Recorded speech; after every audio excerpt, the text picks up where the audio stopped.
Hello everyone welcome back to my YouTube channel लोगोफोर नोंथांमोनाथ' thumbnail आरो टाइटेलखौ नायनानै एसेब्लाबो मिथिखाबाय आं दिनै नोंथांमोननो कक'आनि बागै भिडिअ लाबोदों आरोना कक'आ चकलेट गोबाङा मिथियो जानांगौ जायफोरा मार्केटाव बायनानै जादों चकलेटफोर बिदिनो आइसक्रिमबो बानायो कक'आनि फिथाइजों आरोना कक'आ फिथाइनि बेगरजों जायनाखि बिन्स दा बेवहाय गोबां मानसिफ्रा डाउट जादों गोबाङा सोंलु खालामदों खायफाबा गायबायबो खायफा माने फिथाइ मोनबायबो आरो खायफाबा गायाखै जायफोर गायगोन नोंथांमोना बे भिडिअखौ जोबजासिम नायब्लानो जाबाय कक'आ बिफांखौ माने गायखांनानै फिथाइ मोनदोंब्लाबो बेवहाय मार्केटआ मोजां नङा होननानै गोबाङा माने कनफिउस जागासिनो दं आरोना गोनो गोथो जागासिनो दं दा नोंथांमोना गोनो गोथो जानांगौनि जेबो बाथ्रा गैया दा कक'आ फिथाइखौ नोंथांमोना बबेहाय फानगोन बेगरखौ माबायदि माने प्रसेसिं खालामनानै फोराननानै फाननांगौ बिनि बागै आं उनाव भिडिअ लाबोगोन आरो गोबाङा जायफोर कक'आ आबादनि भिडिअ होदों नोंथांमोना नुखादों जानांगौ दा नोंथांमोना जायफोर कक'आ बिफां गायबाय बे चकलेटनि बेगरखौ फिथाइनि बेगरखौ कक'आ फिथाइनि बेगरखौ बबेहाय फानगोन नोंथांमोना गोबाङा माने डाउट जादों जानो हागौ दायो माने कम्पानि खुलिबाय आरोना गुवाहाटि सनापुर होननायाव दा नोंथांमोना स्क्रिनाव नायबानो जाबाय बेहायबो फाननो हागोन नोंथांमोना कन्टेक्ट नाम्बारबो होखानाय दं बेहाय जगाजग लानो हागोन दा आं माने नोंथांमोननो जायफोर कक'आ गायनो गोसो आङो न'आवनो खुद फुलि बानायदों आरोना आरो आङो माने गायबायबो माखासे दा नोंथांमोनहा जायनो फुलि नांगौ नोंथांमोना लांफैनो हागोन नै आं बिराद मोजां मोजां जाबाय नै फुलिया आं दा नोंथांमोननो देखायनोसै नै फुलिखौ नायदो बिराद गिदिर गिदिरखा आरोना माने नैबे पलि बेगआ गिदिर गिदिर बियो 5 इन्चनि बारा दङ नायनो हागोन नोंथांमोना नैबे एकदम माने अर्गेनिक आरोना बेवहाय जेबो मेडिसिन होआखै आङो माने हासारल' गोबोर हासारजों बेवहाय मिक्स खालामनानै बेखौ बानायनाय जादों आरोना नोंथांमोना नायनो हागोन नै बिथिं गोबां दङ कक'आ बिफाङा ओमफ्राय आं दा नोंथांमोननो खिथानोसै आंनि कक'आ गायनाय बिफाङा बेसेबां ग्रथ जादों नोंथांमोना नायलांबाय थाबानो जाबाय आंजों जायफोर कक'आ फुलि गायनो थाबैनो अर्डार खालामब्लानो जाबाय आंनियाव कन्टेक्ट नाम्बार आं स्क्रिनाव होनानै होखादों गोबाङा लांफैबायबो बारा गैला आं न'आवनो गायनो थाखाय खालामनायमोन नालाय बे फुलिखौ माखासे आग्लायबाय आरोना 300 दालसो दंबावो खोमा बारा गैला दा लोगोफोर आं नोंथांमोननो आं गायनाय कक'आ फुलिखौ देखायनोसै आरोना मास मोननैल' जादों मास मोननैयाव माबायदि ग्रथ जायो नोंथांमोना नायलांबानो जाबाय आंजों नै आं दा बारियाव हाबबोबाय नैबेहाय मुलि सारदों एसे नायनो हागोन मास मोननैयावनो माबायदि जौखो नै नायदो नोंथांमोना डिसटेन्सखौ खमैब्लाबो 3 फुटसो गोजौ जाबाय आरोना नै आं बेहाय गुदियाव हासार होदों नै गोबोर हासार अर्गेनिक एकदम माने जेबो मेडिसिन होआखै आरोना बेहाय अर्गेनिक गोजा ओरै फैबावदो बिथिं नायनोबा नोंथांमोना नै बेहायबो जोबोद थाब देरो आरोना ओरैनो 3 बोसोराव थायो होनना बुंदों बेयाव हानि सायावसो सोनारो हासारनि सायाव दा माने गय सिङावनो गायजायो आरोना बे आबादा जायफोरा गय बारि दङ नोंथांमोना रबार बारि दङ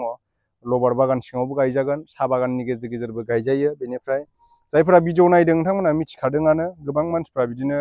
गाव गावनि फुलिनि बागै गाव गावनि बागाननि बागै खिथादों दा आंबो गायबाय आरोना नै नायनो हागोन नोंथांमोना बिथिं ओरै गायजोब्बाय नैबेथिंबो गायजोब्बाय बारा साफा खालामाखै दाखालिसो मुलि सारदों बारियाव ओमफ्राय आरो बैथिंबो दंबावो आरो फिसाखौ नायनोबा नोंथांमोना माने मास मोनसे जादों आरोना मास मोनसे जानायखौ नायनोबा बेखौ आं देखायनि बेथ' माने मोजां जौजोब्बाय आरोना नै 3 फुटसो जाजोब्बाय गासिबो नोंथांमोना नायबावदो नैबे जाहैबाय मास मोनसेल' जादों आरोना नैबे फुलिया बे एसे उनाव गायनायमोन माने एसे लेमनो नागिरो नालाय ओंखायनो नै बिदि गन खाबथा खाबथा होनांगौ बेवहाय एसे देरबावबाथाय आं गोबोर हासार होबावगोन आरोना सेर सेराव गोबोर हासार होनांगौ नैबिथिं फुरा गायजोब्बाय आं नायनो हागोन नै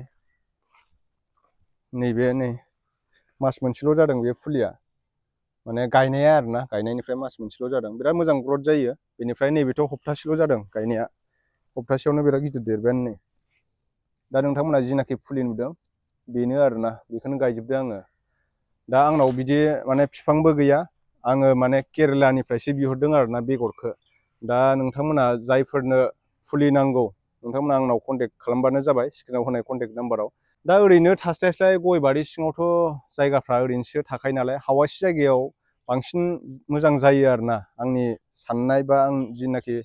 मिथिनाय आङो प्रेक्टिकेलिथ' मोनाखै थेवबो आङो भिडिअनि थ्रुयै गोबां रिसार्च खालामनानै नायबाय आरोना बेखौ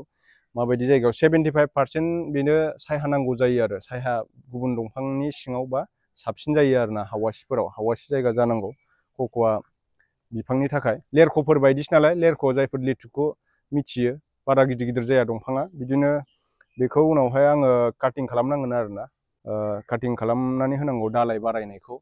दा जोंनि बर' सुबुंफोरनावथ' बर' मानसिफोरनावथ' गोबां बिदिनो गय बागान थाखायो बयनावबो दा सोरनाबा साहा बागानबो दङ सोरनाबा लबार बागानबो दङ लबारनि गेजेर गेजेरबो गायनो हानाय बे मोनसे आबाद आरोना साहा बागाननि गेजेर गेजेरबो गायनो हागोन गय बिफांनि सिङावबो जाखायो जिहेतु। दा आङो फिथाइखौ थायोब्ला नोंथांमोननो उनावहाय बिदिनो भिडिअनि गेजेरजों जेसेबां हायो खोन्थालांबाय थानो नाजागोन आरोना। जायफोरनो नोंथांमोननो फुलि नांगौ नोंथांमोना थाबैनो अर्डार खालामब्लानो जाबाय। बारा बुरजा गैया फुलिया, आङो जिहेतु गायजोब्बायानो फ्रायैनो। दा माखासे आग्लायदों आरोना 300 दालसो दङ। जायफोर माने नांगौ नोंथांमोना कन्टेक्ट खालामदो। आरो उनफोराव नांबावगौबा नोंथांमोननो आङो माने मेचुर जानाय दंफांनि फुलि माने जायनाखि बेगर बेसे मोजां जायो होननानै आं रिसार्च खालामनानै मोनदों आरोना। आं दा केरेलानिफ्रायसो बिहरदों। दा जायफोरा नांगौ नोंथांमोना कन्टेक्ट खालामबानो जाबाय आरोना। दा नोंथांमोना गोबां बिदिनो फुलिफोरखौ खायफा जायगाफ्राव खम प्राइसआवबो मोनगोन जानो हागौ, खिन्थु खायफा जायगायाव बिदिनो गोदान थाइजेननाय बिफांखौनो जावैनानै फुलि बानायदों आरोना। दा नोंथांमोना जानला मोनला माने रिसार्च खालामालासिनो फुलिफोरखौ दाबाय। दा बेनोसै आरोना, जायफोरनो नांगौ नोंथांमोना कन्टेक्ट खालामबानो जाबाय। नेक्स्ट भिडिअ थाबैनो लोगो मोनफिनगोन आरोना। बाय बाय।